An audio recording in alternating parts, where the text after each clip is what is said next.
తెలంగాణ రాష్ట్ర సాధనోద్యమంలో గని కార్మికుల పాత్ర కీలకమని, సింగరేణి కార్మికులంటే కేసీఆర్ కి అమితమైన అభిమానమని, సింగరేణి జాతీయ సంఘాలు సర్వనాశనం చేసేందుకు కుట్ర చేస్తున్నాయని మాజీ మంత్రి TBGKS union in charge Koppula Eshwar అన్నారు.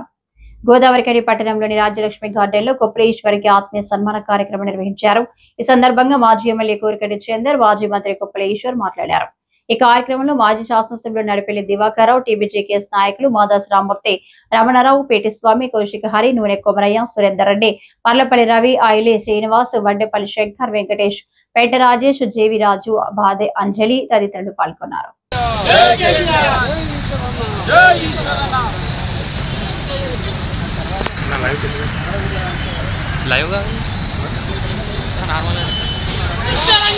జై తెలంగాణ.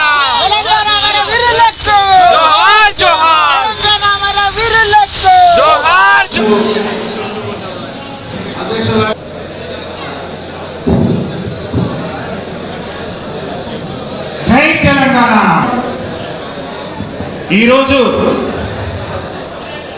మన 16వ తారీఖు నాడు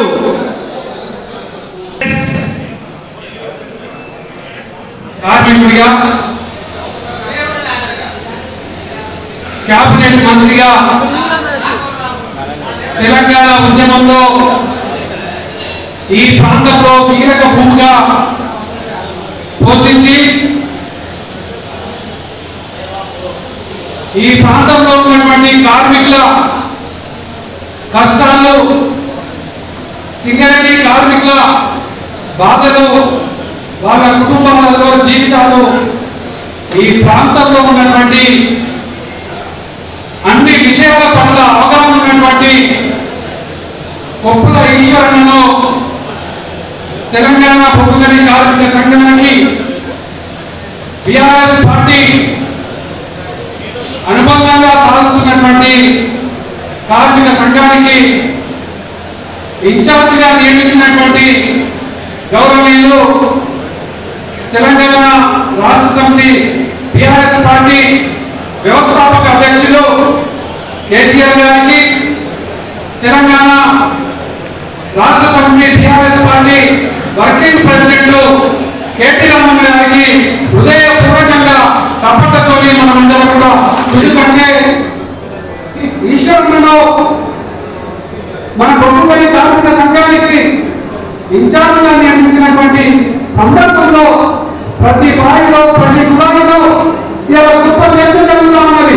ఆ చర్చ జరుగుతున్నటువంటి నేపథ్యంలోనే ఈశ్వరు గారి ఎలా గోదావరికి వస్తున్నటువంటి సంప్రాంతంగా మీరందరూ కూడా అఖండమైనటువంటి ఘనమైనటువంటి స్వాగతం ఏర్పాటు చేసి ఈ యొక్క కార్యక్రమాన్ని ఏర్పాటు చేసినటువంటి విజయాల రాజరెడ్డి గారిని హృదయపూర్వకంగా అభినందనలు తెలియజేస్తూ ఈశ్వరులకు ఈ ప్రాంత మట్టి బిడ్డగా, ఈ ప్రాంతంలో పెరిగినటువంటి ఒక కార్మిక నాయకుడిగా, విప్లవ కార్మిక నాయకుడిగా సేవలు అందించినటువంటి ఈ ప్రాంతంలో 2004 నుండి 2009 వరకు ఎమ్మెల్యేగా అనేక సేవలు అందించినటువంటి ఈశ్వరులకు హృదయపూర్వకంగా నేను స్వాగతం, సుస్వాగతం ఈ సందర్భంగా తెలియజేస్తున్నాను. నాయకత్వం సింగరేణిలో అవసరం.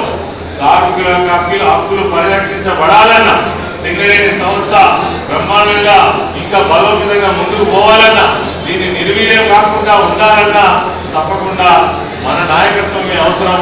ఇది కొంతమంది కార్మికులందరికీ కూడా అర్థమైనప్పటికీ మరి ఇంకా విస్తృతమైనటువంటి ప్రచారం జరగాలి.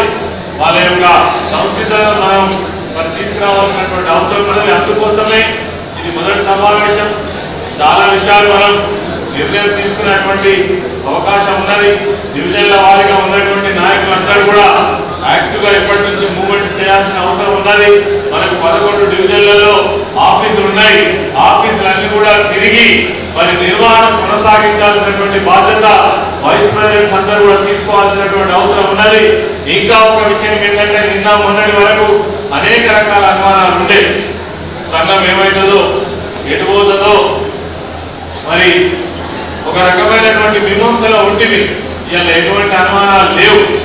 సంఘానికి ఖచ్చితంగా బీఆర్ఎస్ పార్టీ నాయకత్వం కేసీఆర్ గారి, కేటీఆర్ గారి, హరీష్ రావు గారి అండదండలు 100% ఉంటాయనేటువంటి విషయాన్ని మొన్న వచ్చినటువంటి నాయకుల ముందే మరి ధైర్యాన్ని ఇచ్చే విధంగా వారు చెప్పడం కూడా జరిగింది. శ్రీరాంపూర్ కావచ్చు, లేదా గోదావరి కావచ్చు, ఇంకా యూనియన్ నాయకులు ఎవరైతే మరి ఎక్కడైతే ప్రపోజల్ చేస్తారో అక్కడ ఒక పెద్ద సమావేశంతో కేటీఆర్ గారి ఇక్కడికి మనం ఆహ్వానించేది ఉన్నది. వారు ప్రయత్నం చేశారు. వారు వచ్చి మనకు మరి అనేక విషయాలు కూడా పార్టీ తరఫున సందేశం ఇచ్చేటువంటి అవకాశం ఉంది. దానికి కూడా మనం ప్రిపేర్ కావాల్సి ఉన్నది. మరి డివిజన్ల వారిగా కూడా కార్మిక సమస్యల పట్ల దృష్టి సాధించడం, వీటన్నిటిపైన మనం ముందుకు సాగుదామని మరి ఈరోజు ఇంత మంచి కార్యక్రమాన్ని పలికి మరి మా మంచి సన్మానాన్ని అందజేసినటువంటి మా కార్మిక నాయకులందరికీ, మరి ముఖ్యంగా రాజిరెడ్డి గారికి, రాష్ట్ర నాయకులందరికీ కూడా ప్రత్యేకమైనటువంటి ధన్యవాదాలు తెలియజేస్తూ ఈ యొక్క సదాభావాన్ని